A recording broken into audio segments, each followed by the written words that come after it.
dan kemarin sudah menjelaskan ya berkaitan dengan klimatologinya, di mana tentunya tujuan dari kita melakukan analisa klimatologi tadi, gitu ya, itu diperuntukkan untuk mengetahui atau mempelajari kondisi iklim di suatu wilayah, khususnya di wilayah yang menjadi tugas kita, gitu ya, dalam memberikan informasi cuaca.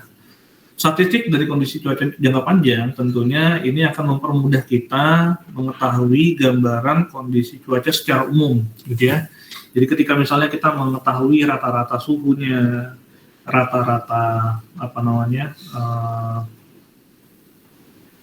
gelombangnya, gitu ya, rata-rata anginnya, gitu ya, maka teman-teman sekalian dapat memahami kondisi cuaca ini ya, cuaca di wilayah kalian dengan baik, sehingga tanpa kalian melihat model, gitu ya, tanpa kalian melihat prediksi cuaca, gitu ya, teman-teman sudah bisa menduga atau bisa melakukan prediksi secara ya walaupun tidak ini ya akurat banget, gitu ya, tapi secara sederhana teman-teman sudah bisa melakukan perakiraan untuk kondisi cuaca di wilayah kalian masing-masing. Misalnya ketika teman-teman lagi jalan, tiba-tiba mungkin ya kayak saya dulu waktu di Stamar Bitung itu dari rumah dinas ke kantor itu jalan kaki, gitu ya, karena tidak terlalu jauh ya, sekitar 2 kiloan lah, 2 kilometer gitu. Jadi saya jalan kaki. Nah, saya beberapa kali itu ketika pakai baju dinas pas lagi jalan kayak gitu, ketemu orang langsung ditanya, gitu ya. Cowok di sana kan kalau di Manado itu kalau manggil orang yang tidak dikenal, gitu ya, kalau misalnya dia cowok ya cowok, gitu ya, cowok, gitu. Kalau misalnya dia cewek ya cewek manggilnya, gitu ya, bukan mbak atau mas, gitu, itu kan Jawa ya. Kalau di Manado itu manggilnya cowok dari BMKG kah, gitu kan. Iya pak, bagaimana kondisi cuaca ini? Nah, kalian langsung bisa menjelaskan, gitu ya, karena kalian sudah memahami kondisi klimatologi di wilayah kalian masing-masing, gitu ya. Misalnya di bulan Desember, oh bapak untuk cuaca di bulan-bulan kayak gini nih, ini pak biasanya kecenderungannya adalah hujannya di sore hari pak, gitu ya, atau bahkan ada beberapa hujannya itu bisa seharian, gitu ya, tergantung kalau misalnya bapak melihat pagi-pagi itu sudah mendung, gitu ya, nah itu hujannya bisa 1 harian. Tapi kalau misalnya paginya cerah sekali, panas, itu bapak harus hati-hati, nanti sore itu biasanya hujan deras, gitu ya. Nah itu kita kasih tahu seperti itu. Nah dari mana kita bisa ngomong seperti itu guys? Ya dari kita memahami kondisi klimatologi wilayah kita, gitu ya, kondisi statistik rata-rata kondisi cuaca di wilayah kita. Jadi tanpa kita harus mohon maaf pak, saya geofisika pak, gitu ya, takut ditanya, gitu kan, tanya cuaca, namanya ini ya BMKG, gitu kan, tiba-tiba mohon maaf pak, saya ini pak security di kantor pak, bukan petugas cuaca di kantor di BMKG pak, saya security pak. Jadi takut ditanya, gitu ya, atau misalnya teman-teman langsung bilang, saya ini pak orang geofisika pak, gitu, ini saya kebetulan lagi main di teman saya, gitu, jadi saya nggak tahu, gitu. Jangan seperti itu guys, gitu ya. Kalian ini BMKG, gitu ya, kalian siap-siap ditanya gempa gimana kemarin, gempa di Flores, gitu kan, atau misalnya bagaimana kondisi iklim di sini pak, gitu kan. Nah itu kalian harus siap guys, gitu ya. Jadi jangan sampai kalian BMKG kita ditanya klimatologi, mohon maaf pak, saya orang meteo, saya nggak paham, saya klimatologi, gitu. Jangan seperti itu. Nah, maka teman-teman harus memahami kondisi secara umum wilayah cuaca di sekalian sendiri. Atau yang paling mudahnya juga adalah ya kalian download aplikasi BMKG Mobile, gitu ya.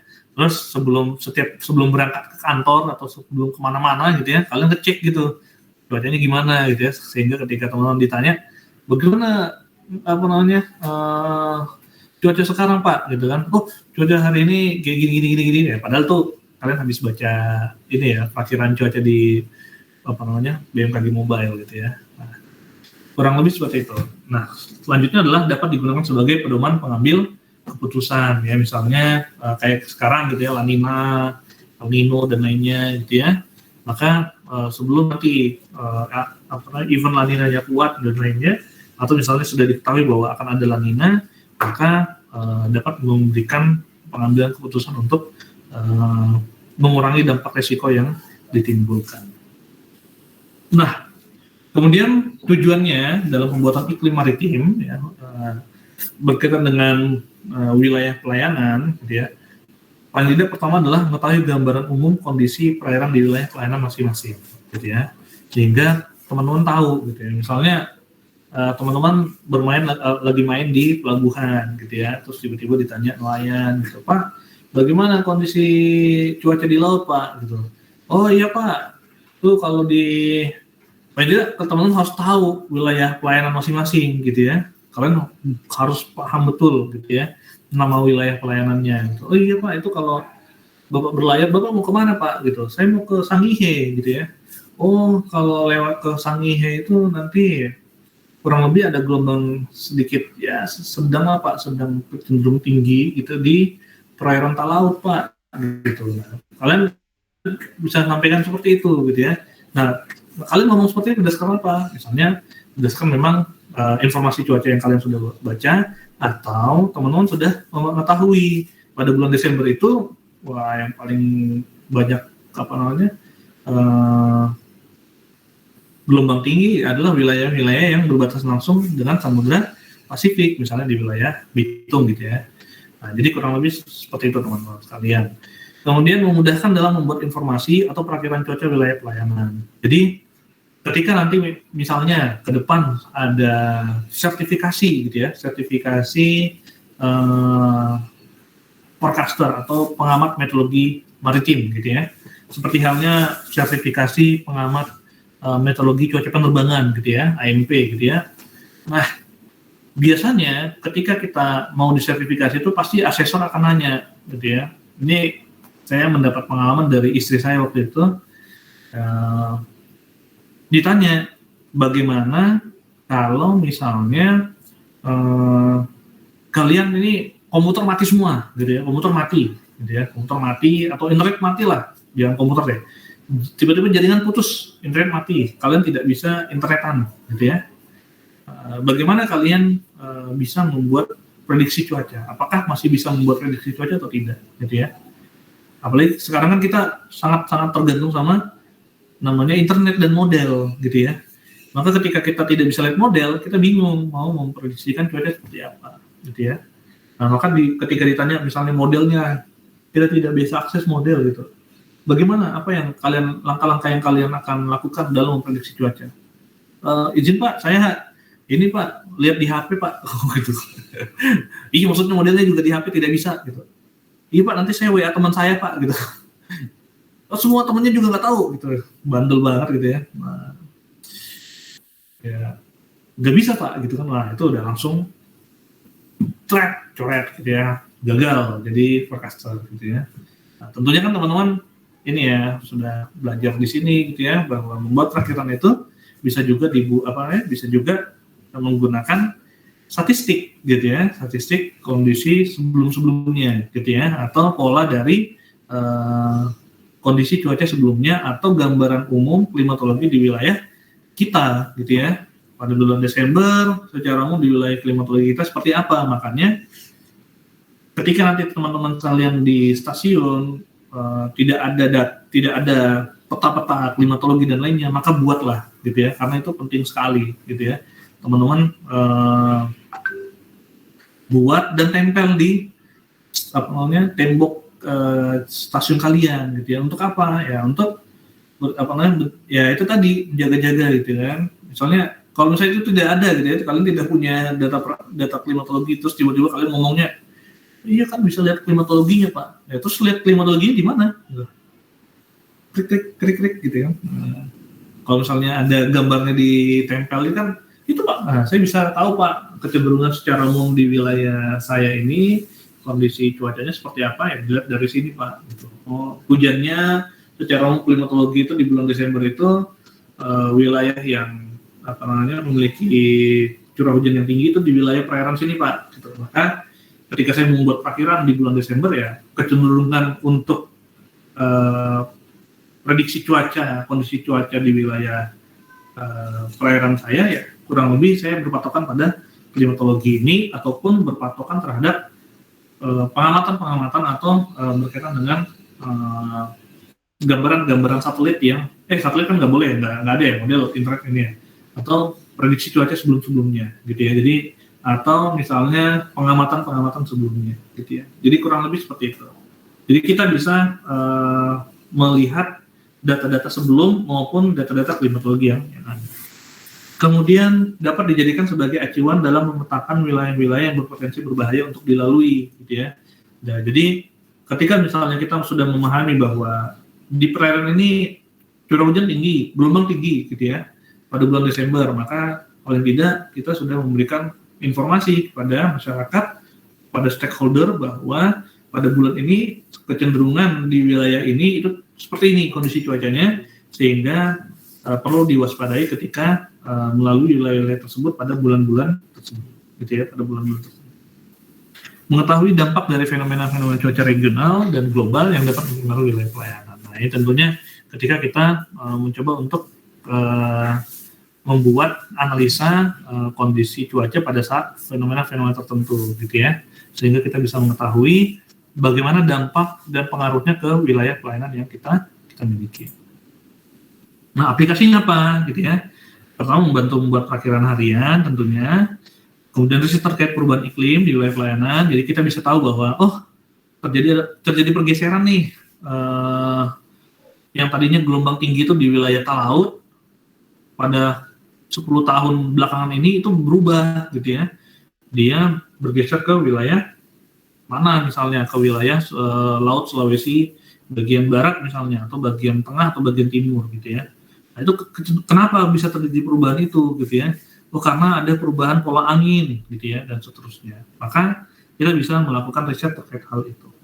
Kemudian riset dampak fenomena cuaca global dan regional terhadap cuaca wilayah pelayanan, serta, nah ini adalah yang terakhir yang nanti kita akan coba masuk, yakni adalah edukasi masyarakat dalam kegiatan sekolah lapang cuaca nelayan, gitu ya. Nah, jadi yang paling terakhir ini yang paling sering nanti kita lakukan di stasiun, guys, gitu ya. Jadi hampir setiap tahun itu kita melakukan program sekolah lapang cuaca nelayan, guys, gitu ya, untuk mengedukasi masyarakat, khususnya masyarakat yang secara langsung berhadapan dengan lautan, gitu ya, misalnya masyarakat nelayan, masyarakat pesisir, dan seterusnya, gitu ya. Kita berikan edukasi, gitu ya, berkenaan dengan kondisi cuaca di wilayah mereka, gitu ya, atau di wilayah pelayanan kita. Nah, ini adalah contoh yang kemarin juga teman-teman sudah buat ya. Ini contoh yang pernah saya buat, gitu ya, di kantor waktu itu. Saya mengambil data tahun 2004 sampai tahun 2014 ya, kurang lebih ada 11-10 tahun, gitu ya. Dan ini tentunya menjadi bagian terpenting, gitu ya, di stasiun kami waktu itu untuk memahami atau mengetahui pada bulan-bulan apa sih gelombang tinggi, gitu ya, wilayah mana saja, gitu ya, dan seterusnya, gitu ya. Maka dengan seperti ini kita bisa tahu bahwa pada bulan Juli itu gelombangnya itu secara umum berasal dari selatan dan kekuatannya itu memang di wilayah-wilayah selatan. Maka di wilayah perairan Ternate, Halmahera, gitu ya, itu memiliki gelombang yang cukup tinggi, gitu ya, di bulan-bulan JJA, gitu ya, Juni, Juli, Agustus, gitu ya. Jadi kurang lebih seperti itu. Nah, berkaitan dengan sekolah lapang cuaca nelayan, gitu ya, teman-teman sekalian. Nah, program ini dibentuk oleh BMKG. Sebenarnya awalnya sejarahnya itu adalah sekolah lapang iklim SLI, gitu ya. Dan itu diakui oleh WMO, diakui oleh dunia, gitu ya.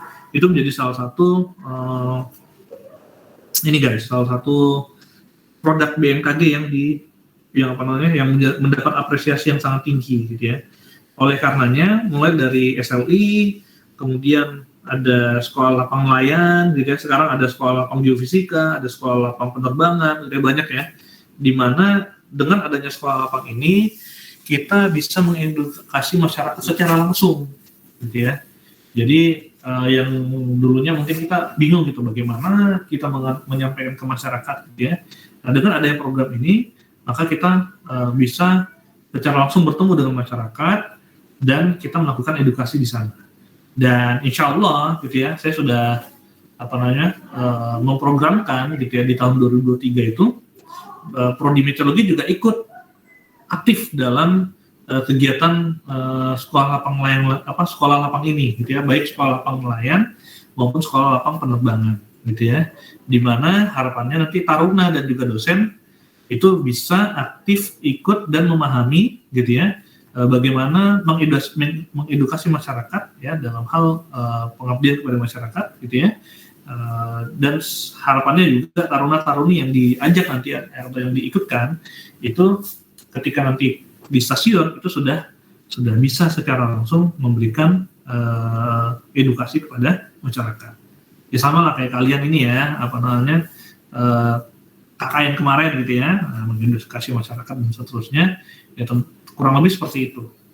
Kemudian selain mengedukasi, kita juga memberikan gambaran tentang kondisi cuaca secara umum di wilayah layanan kita, gitu ya, dan meningkatkan pemahaman hubungan parameter cuaca dengan peningkatan penangkapan ikan. Nah, jadi makanya di BMKG kalau teman-teman perhatikan di produk OFS-nya itu ada parameter suhu gitu ya, arus dan lainnya gitu ya. Nah, dengan tambahan-tambahan parameter lain yang kita nanti bisa mungkin tambahkan, maka itu bisa menjadi sebuah parameter indikator perikanan gitu ya. Jadi harapannya nelayan itu tidak lagi ke laut itu mencari ikan gitu ya, tetapi ke laut itu menangkap ikan karena sudah tahu posisi-posisi ikannya di mana berdasarkan informasi yang kita berikan. Nah, ini pesertanya apa saja sih, dan pesertanya siapa saja, dan apa yang kita sampaikan di kegiatan SLN ini gitu ya. Untuk pesertanya secara umum adalah nelayan ya, para nelayan, para masyarakat nelayan gitu ya, di sekitar stasiun meteorologi maritim setempat gitu ya. Kemudian ada juga stakeholder terkait gitu ya, misalnya dari KKP gitu ya, atau dari pelabuhan gitu ya, ataupun beberapa stakeholder swasta gitu ya, yang juga diikutkan dalam kegiatan sekolah lapang nelayan ini. Tapi yang menjadi target kita adalah sebenarnya masyarakat gitu ya, masyarakat secara umum gitu ya, yang dia menjadi pengguna yang berinteraksi dengan perairan dan kurang memahami produk-produk cuaca dari BMKG. Nah, kemudian apa aja dipaparkan? Nah, yang dipaparkan ada dua, yakni teori dan praktik, di mana pada kegiatan tersebut nelayan diberikan informasi seputar pemahaman meteorologi dan klimatologi dasar, pembagian cuaca dan iklim, serta hubungan cuaca dan iklim terhadap perikanan.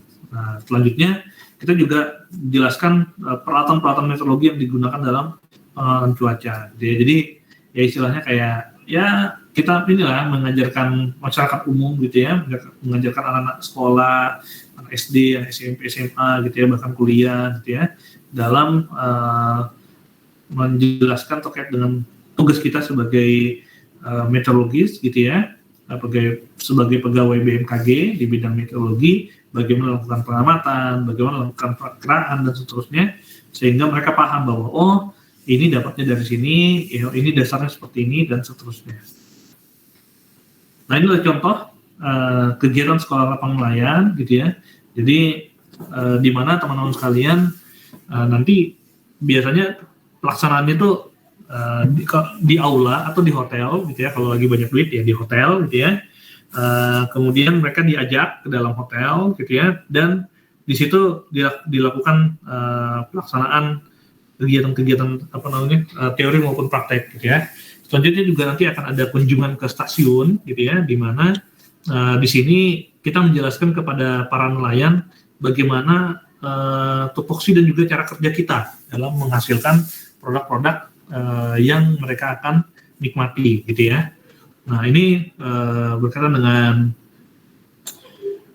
peralatan gitu ya. Ini terkait dengan informasi produk yang ada di BMKG gitu ya, dijelaskan kepada masyarakat bahwa bagaimana cara mengakses, cara mengetahui, kemudian bagaimana memahami produk-produk yang ada gitu ya, sehingga masyarakat yang membuka atau mengakses produk-produk yang ada dari BMKG itu memahami produk tersebut dan juga bisa memberikan manfaat kepada mereka. Nah ini nih senior kalian yang baru-baru lulus nih, biasanya yang jadi ini ya, yang jadi pionir gitu ya, memberikan penjelasan dan lainnya itu adalah kalian-kalian yang baru lulus gitu ya, yang fresh dan lainnya gitu ya.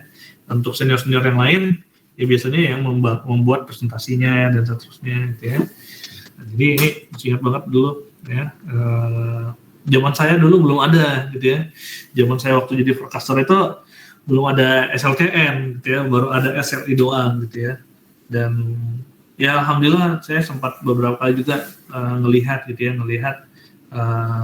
kegiatan ini gitu ya, dan sangat inilah ya, sangat lumayan menarik gitu ya, kita berhadapan langsung dengan para nelayan gitu ya. Bahkan dulu saya pernah ketika ketemu nelayan di pelabuhan itu, karena ngelihat baju kita adalah baju perhubungan, baju BMKG waktu itu, ini ditawarin ikan gitu ya, Pak ikan lihat ikan itu seger-seger gitu ya, ikan kalau di Manado itu paling terkenal adalah ikan cakalang gitu ya, sejenis ikan tuna gitu ya. Pak gitu. Oh iya Pak, nggak apa-apa. Ambil aja Pak. Oh gitu ya Pak. Ambil gitu ya. Jadi ditawarin ya. Apa namanya? Ya udah kita ini ya. Dua nih Pak. Iya. Jadi kalau gitu 2 deh, boleh Pak. Jangan ini juga gitu ya. Dikasih malah pengen nambah gitu ya. Ya diselesaikan saja gitu ya. Nah, jadi kurang lebih seperti itu teman-teman sekalian. Ini adalah contoh dan nanti akan saya coba sharingkan berkaitan dengan beberapa artikel gitu ya di BMKG berkaitan dengan sekolah lapang cuaca nelayan gitu ya.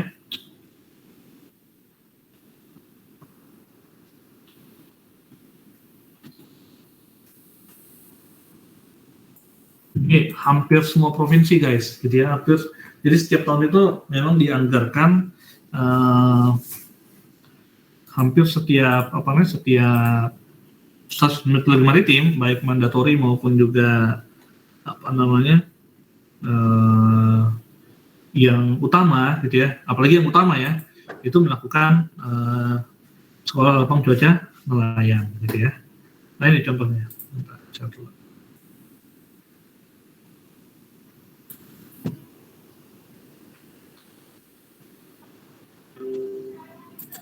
Oke ya, ini sekolah lapang cuaca nelayan di Nusa Tenggara Timur gitu ya.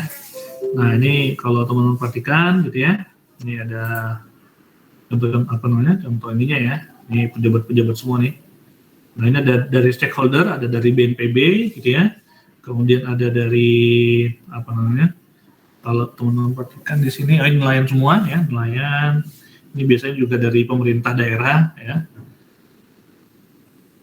Nah ini camat ya, ada camatnya nih. Ya.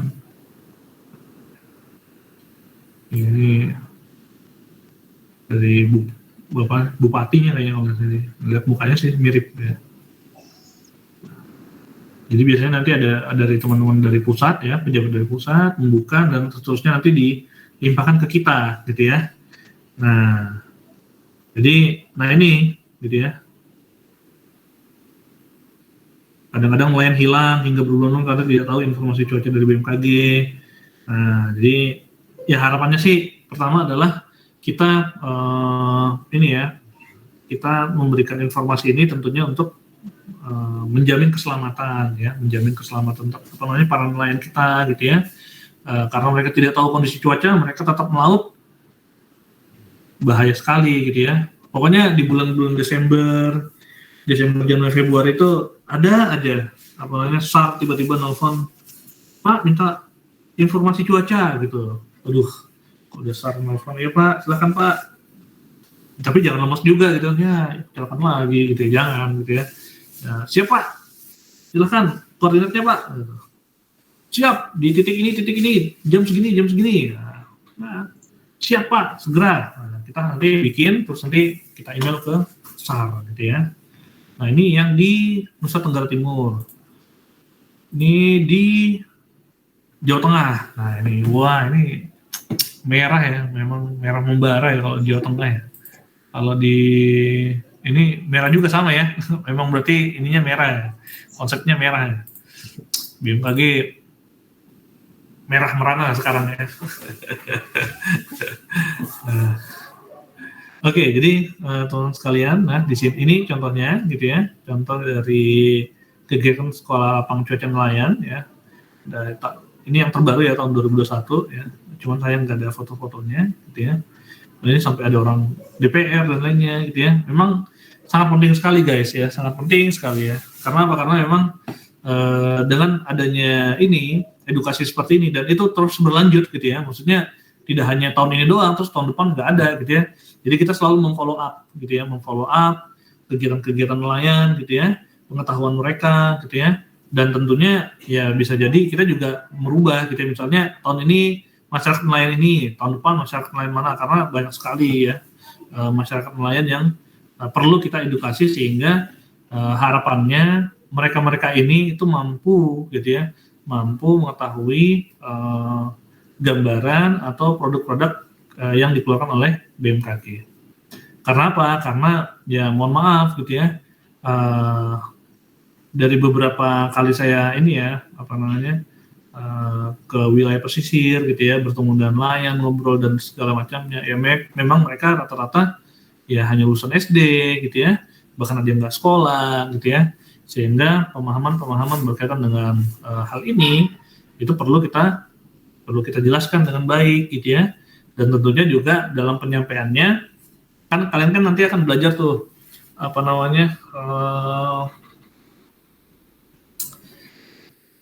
berkaitan dengan komunikasi publik. Nah, komunikasi publik gitu ya. Nah, itu penting sekali teman-teman sekalian, komunikasi publik. Kenapa? Karena di dalam kita menyampaikan informasi cuaca ke stakeholder atau ke masyarakat gitu ya, tentunya kita harus melihat user kita siapa gitu ya. Kalau misalnya user kita adalah masyarakat secara umum seperti ini, maka bahasa-bahasa teknis itu jangan sampai keluar dari mulut kita, atau dalam menjelaskan itu jangan sampai terlalu teknis sekali, karena tentunya mereka akan sangat bingung gitu ya. Akan tetapi ketika misalnya kalian berhadapan dengan para usernya adalah ini ya, siapa yang bermaksud ini? Ketika usernya adalah peneliti, mahasiswa dan lainnya, itu kalian bisa menyampaikan dengan bahasa teknis gitu ya. Tetapi kalau masyarakat seperti ini, maka dalam penyampaiannya teman-teman harus menyampaikan secara detail tanpa membingungkan mereka gitu ya. Maka bahasa-bahasa teknis tadi, misalnya adanya ITCZ, adanya shear line, adanya convergen dan lainnya, itu tentunya istilah-istilah asing bagi mereka, itu tidak perlu kalian sampaikan atau tidak perlu kita sampaikan. Kita harus merubah bahasa-bahasa itu menjadi bahasa yang istilahnya mudah dipahami oleh mereka, sehingga ketika mereka mendapatkan informasi dari BMKG, maka mereka sudah bisa langsung mengetahui apa yang harus mereka lakukan. Oke, kurang lebih seperti itu teman-teman sekalian berkaitan dengan materi kita ya. Khususnya berkenaan dengan klimatologi dan juga sekolah cuaca lapang nelayan. Dan harapannya gitu ya teman-teman sekalian, ketika nanti kalian di stasiun ya, teman-teman ini bisa siap gitu ya, diminta untuk misalnya, Ringga tolong dong ini nanti isi materi di SLCN ya. Oh, siap Pak ya kan, nah, pokoknya prajurit siap aja gitu kan. Terus misalnya Bang Armanda siap ke ini ya, pindah ke TNI AL ya. Tidak Pak.